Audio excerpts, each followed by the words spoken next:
कभी ऐसी सिचुएशन हुई है जब किसी ने अचानक से कुछ बोलने के लिए कह दिया हो? दिमाग एकदम ब्लैंक, सही शब्द मिल नहीं रहे और अंदर से घबराहट होने लगती है। ये एक बहुत ही कॉमन प्रॉब्लम है, लेकिन इसका एक सॉल्यूशन है। आज हम मैट अब्राहम्स के काम के आधार पर यही सीखेंगे कि बिना तैयारी के तुरंत और असरदार तरीके से कैसे बात की जाए। चलिए, सबसे पहले उस प्रॉब्लम को समझते हैं जिसे हम सब ने कभी न कभी महसूस किया है।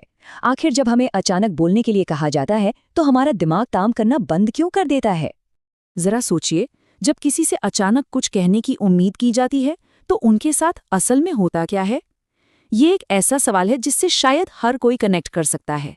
सबसे पहली चीज जो होती है, दिमाग एकदम खाली हो जाता है। ऐसा लगता है जैसे सारे विचार कहीं उड़ गए हैं और वहां सिर्फ एक सन्नाटा रह गया है। दिमाग के बाद असर शरीर पर दिखता है। जुबान लड़खड़ाने लगती है। जो शब्द हम कहना चाहते हैं वो ठीक से निकल ही नहीं पाते। और बस आखिर में हम सही शब्दों को ढूंढने में ही उलझे रह जाते हैं। ये एक बहुत ही फ्रस्ट्रेटिंग एहसास होता है, जैसे किसी ने दिमाग पर ताला लगा दिया हो। तो सवाल ये है कि इसका हल क्या है? देखिए, पहला कदम ये नहीं है कि क्या कहना है, बल्कि ये है कि कैसे सोचना है। मतलब मैसेज से पहले माइंडसेट को ठीक करना होगा।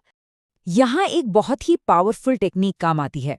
जब भी घबराहट हो तो खुद से ये कहने के बजाय कि मैं नर्वस हूँ, ये कहें कि मैं एक्साइटेड हूँ। कमाल की बात यह है कि हमारे शरीर का जो फिजिकल रिस्पॉन्स घबराहट में होता है, लगभग वैसा ही एक्साइटमेंट में भी होता है।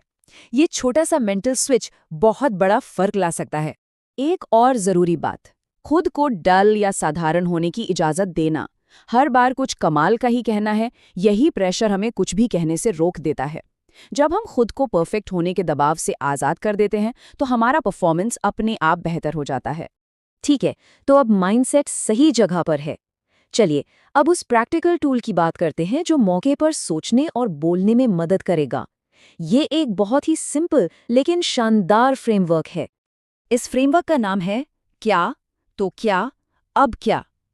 ये किसी भी सिचुएशन में अपने विचारों को तेजी से ऑर्गेनाइज करने और एक छोटा लेकिन दमदार जवाब देने का 3 स्टेप का तरीका है। ये इस पूरी बातचीत का सबसे जरूरी हिस्सा है। चलिए इसे और आसानी से समझते हैं। स्टेप 1 क्या, यहाँ आप मेन पॉइंट या फैक्ट बताते हैं। स्टेप 2 तो क्या, इससे आप समझाते हैं कि ये बात जरूरी क्यों है। और स्टेप 3 अब क्या, यहाँ आप अगला एक्शन या स्टेप सजेस्ट करते हैं। आइए इसे एक उदाहरण से समझते हैं। मान लीजिए किसी ने सेल्स के बारे में पूछा, तो क्या के साथ शुरू करते हैं। पिछले महीने हमारी सेल्स 20% गिर गई। सिंपल और फैक्ट बेस्ड। अब आता है तो क्या, मतलब सेल्स गिरी तो क्या। इसका मतलब ये है कि हम नए कस्टमर्स को अट्रैक्ट नहीं कर पा रहे हैं। यहाँ उस फैक्ट को एक मतलब मिल गया। और आखिर में अब क्या, आगे क्या करना है। हमें अपनी मार्केटिंग स्ट्रैटेजी को फिर से देखना होगा और नए कस्टमर प्रपोजल्स पर काम करना होगा। देखा, ये ढांचा कैसे एक जवाब को सीधा एक्शन पॉइंट तक ले जाता है। तो अब स्ट्रक्चर तो मिल गया, लेकिन अपनी बात को सिर्फ एक जवाब नहीं बल्कि यादगार कैसे बनाया जाए, कैसे कनेक्शन बनाया जाए, इसके लिए कुछ और बातें हैं। इसके 2 मेन तरीके हैं। पहला, अपनी बात में छोटी छोटी पर्सनल कहानियां या उदाहरण जोड़ें, इससे लोग तुरंत कनेक्ट करते हैं। दूसरा, ध्यान से सुनें, सिर्फ शब्द नहीं बल्कि सामने वाले के इमोशंस को भी समझने की कोशिश करें। इससे आपकी बात और भी असरदार हो जाएगी। तो चलिए अब इन सब बातों को समेटते हैं। सबसे जरूरी बात यह है कि असरदार तरीके से बोलना कोई टैलेंट नहीं है, बल्कि एक स्किल है जिसे प्रैक्टिस के साथ कोई भी सीख सकता है। तो कॉन्फिडेंस से बोलने का रास्ता क्या है? अपनी घबराहट को एक्साइटमेंट में बदलकर मैनेज करें। क्लियर और टू द पॉइंट रहने के लिए स्ट्रक्चर का इस्तेमाल करें। दूसरों से जुड़ने के लिए ध्यान से सुनें। और सबसे जरूरी, रोजमर्रा की बातचीत में इन सब चीजों की प्रैक्टिस करें। ये सब सिर्फ जानना काफी नहीं है, इसे अपनाना जरूरी है।